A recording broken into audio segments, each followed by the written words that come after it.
loved it. I fucking loved it. Um,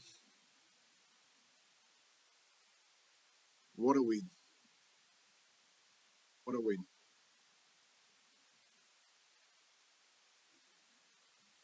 Um, I'm sort of kind of, and this isn't taking the lid off for drinking the Kool Aid or getting ahead of yourself. It's not. It's just not. Um, it's just. It's just. I don't know. I just feel like it was such a fucking big win for the football club and our club and the manner in which we did it. And I've never seen us win like that before. I've just never seen us win like that. And we're going over the top. You know, people will say, well, it was just St Kilda, but no, that's not going to cut it this time. It's um, yeah, looking at the opposition's not going to cut it. It's yeah, I rate St Kilda. I don't give a fuck what anyone says. I just rate them and their coach and what they've been able to do to us in the past, and given the history of the clubs. And um, but I've just never seen us win like that before. And I know I've been looking, and I acknowledged last week against the Pies that that was a win of substance, but we took it to another level. And we needed to take it to another level against St Kilda yesterday at Marvel Stadium. And to win in that manner, and it wasn't necessarily the fight back. That was one thing, to be able to respond after being really, and a good thing was that was a red hot St Kilda in regards to pressure in that first half. That was like wow, through the roof, 50 odd tackles, and obviously the players and the coaches spoke about that at half time and whether they could absorb and embrace that.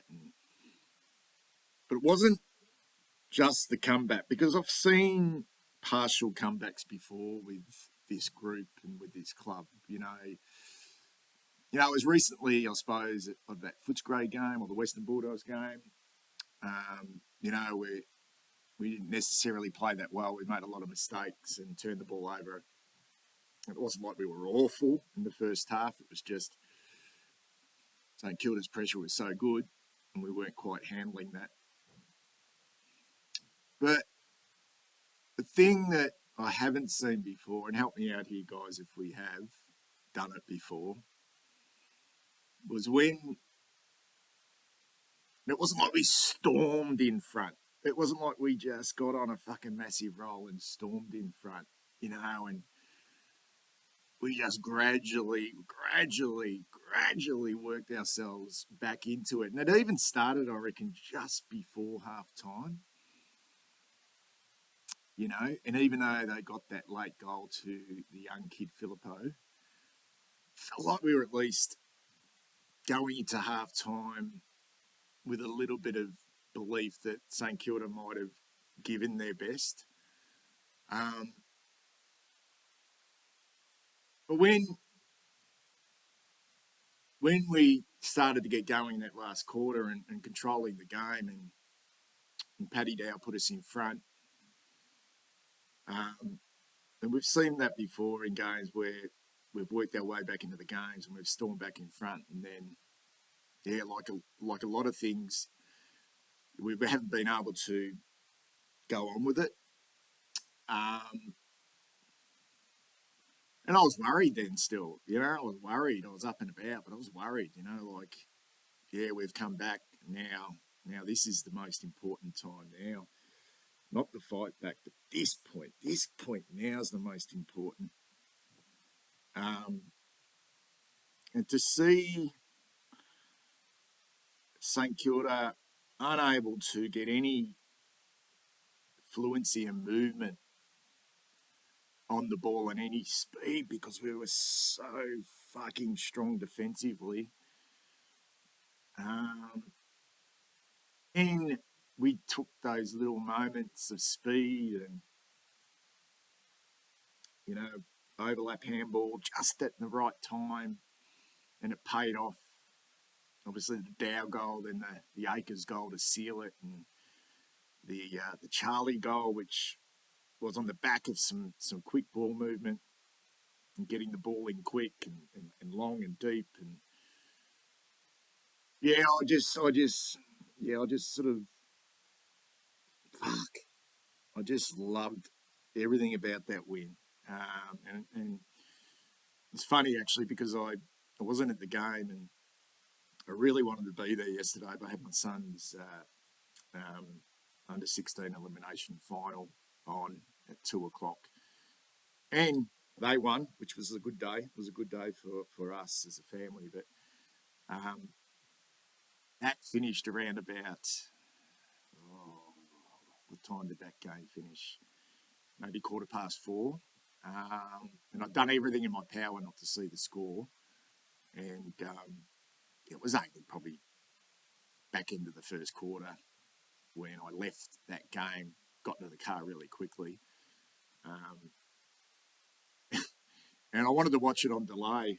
And I got home and didn't have the radio on in the car. And I got home and I chucked the TV onto KO. And I don't know what I did, but I accidentally, I thought I clicked on from start, but I must have clicked on watch live. And when I put it on, it was 6-2 midway through the second quarter. And I think the Saints had kicked like 3 or 4 in a row or something. And I've just said then, fuck it, I'm going to watch it live. And I went back and watched the first quarter in a bit later on that night. And I know. It's funny actually because I've been doing this for a long time now, and first time I reckon over the last month or so, particularly in the comments, from certain individuals who've got every right to jump on here and comment. Got no problem with it, no problem. I've felt not so much troll behaviour, but giving it to me in regards to, losing the faith or saying that the club was finished and done and cooked and blah, blah, blah. And fuck, I got no problem. I've got no problem with having egg on the face. And there's so many hurdles to jump over. I feel like right at the moment we're jumping steeplechase hurdles and actually clearing the water. But I've got no problems about having egg on my face, whether it be fucking poached, fried, scrambled, eggs Benedict. I've got no problem. I go, look, and I'm lapping this up. And to sit there at home with my kids, 4 children I've got, when I say kids, they're not, 15, 17-year-old, 22 and 23-year-old, and to sit there and watch that with them and see the enjoyment on their faces. Because as much as, I may have sunk the boots in a lot of the time this year, and I've never sort of gone anywhere. I've never gone anywhere because this club and football, so to speak, is really, when I think about it, is the only thing that really interests me. So with the younger generation, they have got so much more than what older fuckers like me had, sort of growing up. It was your football team and that was it. You might have played a bit of cricket and followed the Aussies during the summer, but it was your football team. We didn't have anything else. So I don't know anything else. And we're sort of and through the bleak times and the really bad times, and this happens, you just keep coming back because you don't know any better.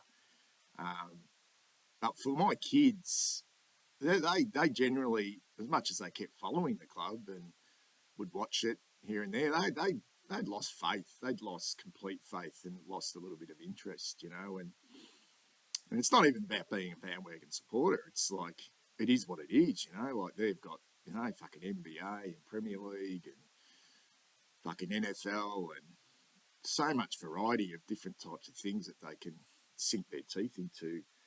And I've just got zero interest in any of that. To watch them yesterday, watch that with me, and to see the joy that, fuck, is this what it looks like? Is this what it feels like to see maybe a proper team? And I do stress maybe. I know, this is, fuck, there's such a long way to go. There's so, even in this year, it feels like every game we're going to play is going to be a significant hurdle. But I loved that win yesterday. Oh, fuck, I loved it. I just loved that they threw the kitchen sink at us, and we not necessarily just found a way. We had a plan. We had a plan, and we put the plan in place. And it wasn't a blistering win where we just blew them out of the water and we kicked 8 straight and rah rah rah. It was like fucking hard work, a lot of hard work. That's what it's like, That's what it's like, and I couldn't be happier with that. What it means right now in the context of this season, not quite sure, but fuck, full credit to everyone involved, and the coach and the staff, and obviously the players. Like, at the end of the day, we're fans, and our emotions are pretty much dictated by our football club, but they deserve all the credit here, all the credit. I know they thank supporters and bringing the noise and blah blah blah, but yeah, we jump off and we fucking curse and we criticise and we, brilliant win, and individually strong, collectively as a group even stronger. Lesser known players stepped up, guys that needed to perform stepped up. There were cameo roles, there were sort of big main protagonist roles, as there usually is in these types of games. It was a pressure cooker occasion, felt like a lot was on the line. And they didn't carry on. They didn't carry on after the game. They didn't, they were happy, but they didn't carry on. They didn't carry on. They just, yeah. It was great. It was great. You look through, we had quite a few more disposals than we've had in recent weeks. Second half, we just dominated clearances. I thought TDK in that third quarter was huge after a quiet first half. And there's still a few question marks on that combination of him and Pittonet. I actually thought Pittonet's last quarter was okay. And I watched him closely in the ruck, and he does give you that body at centre bounces to put the ball into space, but he's not doing a lot around the ground. But TDK's second efforts and energy in that third quarter was super, and I just felt like he was instrumental in turning that game in our manner. But you don't want to necessarily just think it's 2 or 3 players who turn it. It has to be collective, and they all would have gone in there at half time. And so the thing I think that's probably sticking out a little bit from a negative point of view is just the contested marking and probably our inability at times to spoil. We got better in the second half, but looked like we were going to be exposed again. Whether that's down the line, inside forward 50, it's definitely something that needs to be worked on. Thought we kept them to a really low inside 50 count, really low 44. I think they averaged mid 50s St Kilda, and we had 56 ourselves. So we did dominate possession. It did put a lot of work into Charlie, which made it even better. It made it even sweeter.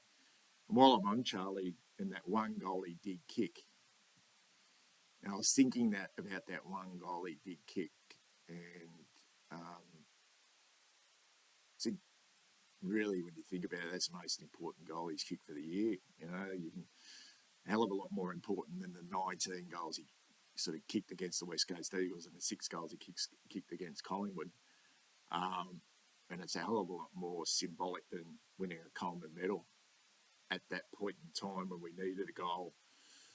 We needed a clutch goal, and I know it was one around the body. He wasn't lining up from 30 out, from a slight angle from a set shot. He probably enjoys those ones where he's kicking around his body, but clutch moment, second time he's done that in 2 weeks. And it's probably one thing I've been a little bit critical of, with our stars at times, that they haven't taken those opportunities in those close games. And that's the best goal he's kicked for the season.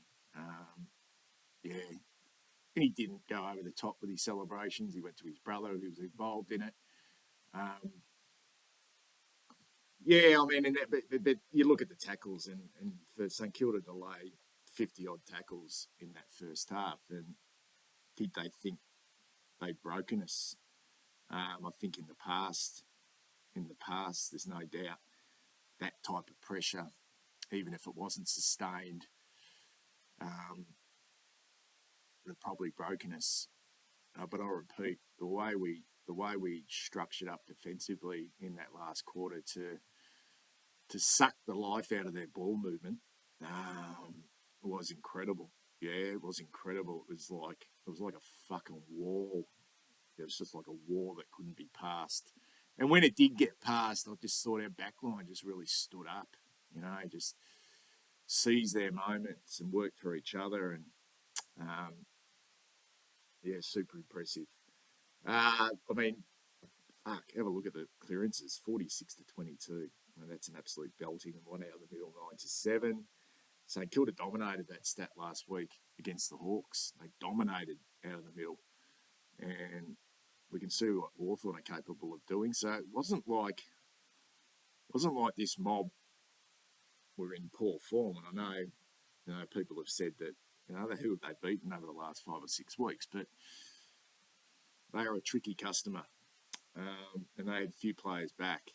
They were pretty much at full strength, the Saints, and we weren't, and that's what makes it even better as well. It makes it even better. So the system stood up. Contested possessions in our favour, uncontested possessions in our favour, and we led for only 31 minutes of the game after they led for 69. And you look at that, and it's not a short time in the lead. So it wasn't like we hit the front for 3 or 4 minutes, then we lost it, and that was it. Okay, we've hit the front. I think we may have had the lead really early in the game for a short period of time, and then, once we hit the front, we've gone away with it and looked stronger. We looked strong right to the final siren. Terrific win. I'm going to go through the players, guys, and as you can tell, I'm pretty bloody happy. Although it mightn't seem that way. I feel pretty relaxed, actually. Yeah, just loving what our club's doing at the moment. Paddy Dow. I'll just have a sip of my coffee. Yeah, I just thought he was good. I just thought he was really good, and to get that goal, to get that goal, and it's the work he did. Clearances 22 disposals. He's not perfect. He's far from perfect. I don't want to talk about the future for Paddy Dow. He's just playing a critical role yesterday in a big win for the football club. And regardless of what the future will hold for him, he can walk away from this and just have his head held high. And I think he's going to have the ultimate respect from every supporter. Well, he should have, And I've been a critic of Paddy Dow. I've been a critic, particularly with his disposal, but I think it's neat disposal now. It's not it's not penetrating. It's just neat. He's a lot more predictable, and the way he uses the ball, a little bit longer rather than shorter. Still makes mistakes, but fuck, he's just having a red hot fucking crack. And got that opportunity yesterday. Motlop, yeah, bloody important goals. Bloody important goals. One, which broke a bit of momentum for the Saints in that second quarter. They did get that one late, just before half time, but then he kicked that long one to start a little bit of momentum in the third. It was a terrific goal. I thought his energy's been a lot better since he's come back after a spell. 13 touches, 3 tackles, couple of goals, important goals too. In a game where we were looking for goal scorers, we were looking for some guys to step up. I thought those smalls after half time were excellent. Fogarty just the 4. Notice him a lot. I did hear on the commentary, pretty difficult at times when you're not specifically watching guys individually and what the role is. But yeah, we know he's playing a role, and feels like when you win games like that, in a way we were choking them, and not allowing them to get that quick exit from their back half. That it's got to be guys like Lockie Fogarty playing that role, that sort of selfless role. But yeah, I'm not watching him closely. You look at his stats, 4 disposals. He'd come off late, and I really liked. I liked that move late, and I loved the energy that Ed provided in that final 5 minutes. I just loved it. I just loved that energy. He came on and go. I was actually saying, just give us some fresh legs for the last 5. They kept showing the bench, and they kept, we're going to pull this move now. Who are we going to bring off? And I think it was Fogarty, wasn't it? Fogarty was the one that came off late, and Ed came on, and Ed had a couple of moments which were really good and really important. Cripps, it's just become a typical Patrick Cripps game now. It's just, big clearances, not huge disposals. He only had the 1 tackle. He was up against his nemesis, Jack Steele. And I thought it probably broke even. But you talk about in regards to being down on numbers through the midfield. No Cherry, no Welsh, no Kennedy. And you're talking about a bloke that needs to stand up, leadership. You can't fault his performance. The Conning, as I mentioned, had that big third quarter. Ended up with 14. Didn't get a lot of midfield time in regards to ruck, but had the 9 hit-outs. More importantly, 6 clearances. 6 clearances, great goal in the third. Yeah. And it's great to have him locked away, because when he kicked that goal and when we win now, you look at him and see the investment. Whereas if he still hadn't signed and you're winning those games, you're still in the back of your mind going, what's in this? He looks like he's enjoying himself, but what's the future like for Tom De Koning? But now, when he's doing this sort of stuff, you go, well, he's ours. We can still put the work into him, and he's loving what he's doing at the football club. Ake is superb. Had a period there where he, during the season, where he just lost his way, confidence, whatever it was, his disposal. That he's 448 metres gained. His last quarter was fucking fucking off the charts. That goal he kicked. And you know what? Against his old mob too, there was a bit of spite there. I noticed they were getting into him. I don't think he left on the greatest of terms. I know he went back to Perth, but big game from a big, strong winger who looks like he's up for the fight. Yeah, I thought he was probably in our top three. Same with Hollins on his wing, where he was rolling through. I mean, it doesn't mean a lot really, but he's got to be the round 21 Rising Star nominee. It's just got to be. It's big. He's doing a lot right. This kid, doing a lot right. He's probably doing a lot more right than he is, in regards to some of the mistakes he make, and he's still not overly strong, but he's courageous. He's fucking works his ring off. He gets in the right spots. He works hard defensively. And he's had 20 touches. And I know Mason Wood, a winger, he had 37, but it's the little things that this kid does, makes him pretty bloody important for us at the moment.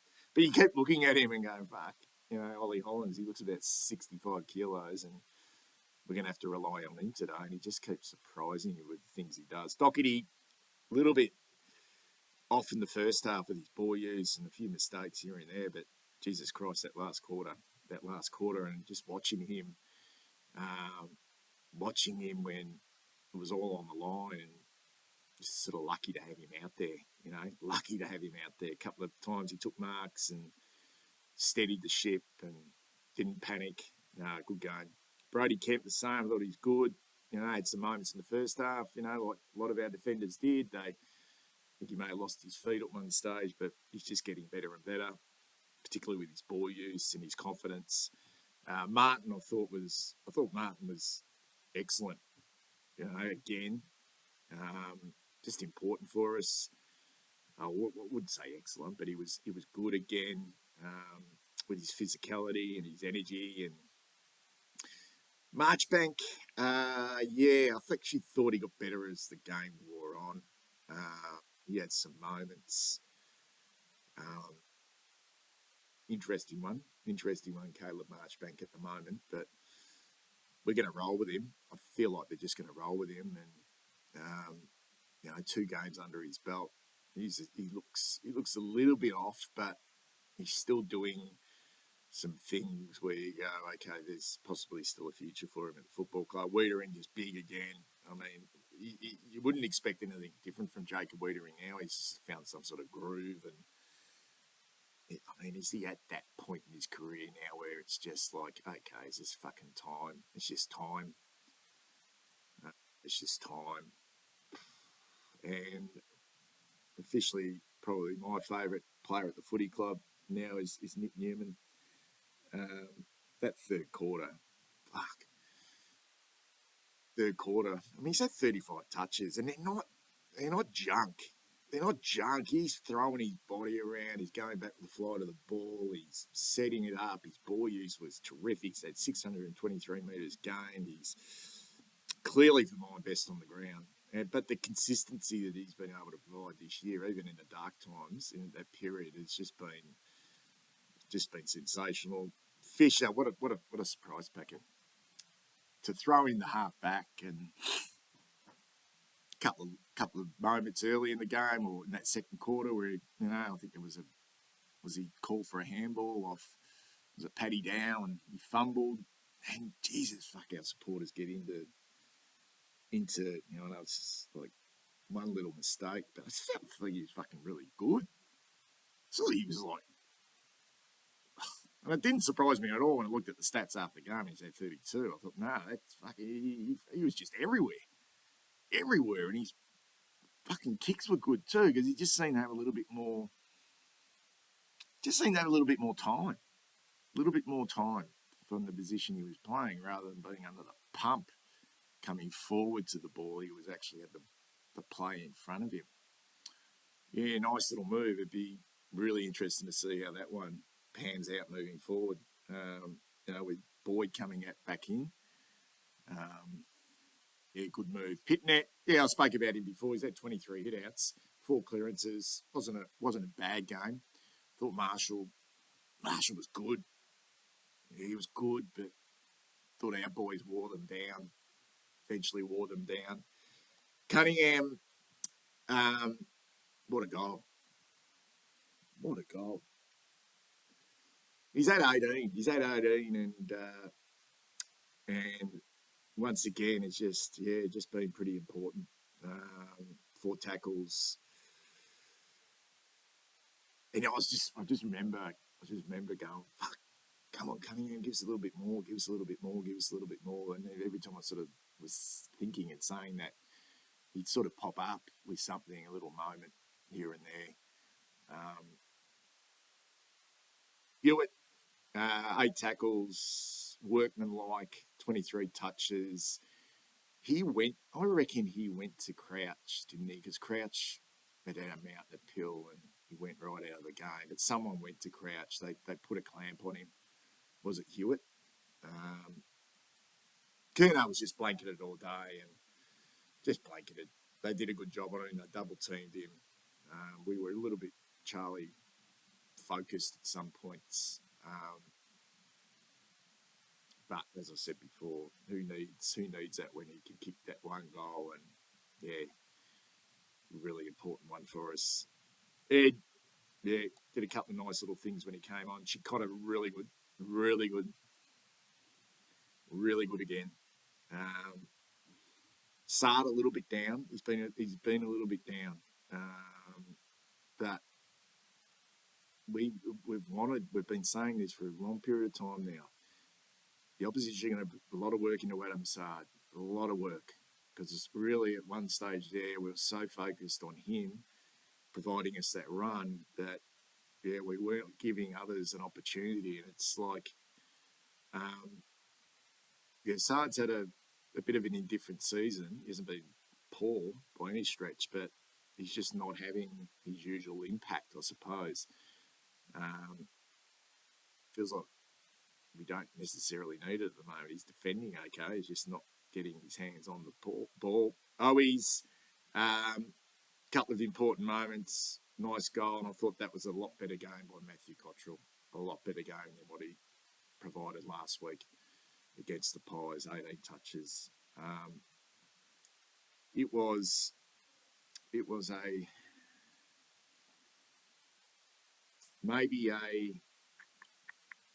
was last week a landmark performance? Was this a watershed moment? My thumbnail says this sequel was better than the original.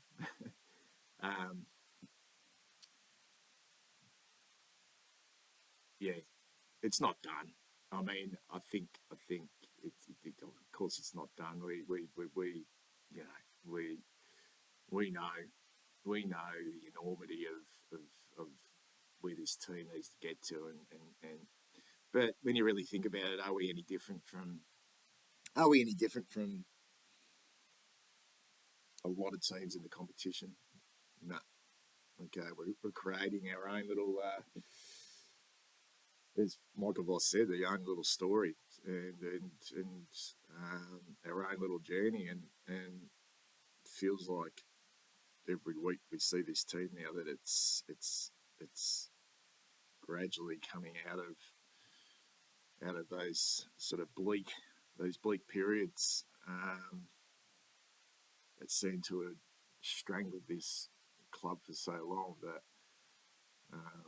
anyway, I'm just rambling on now. Big weeks ahead. Speak soon.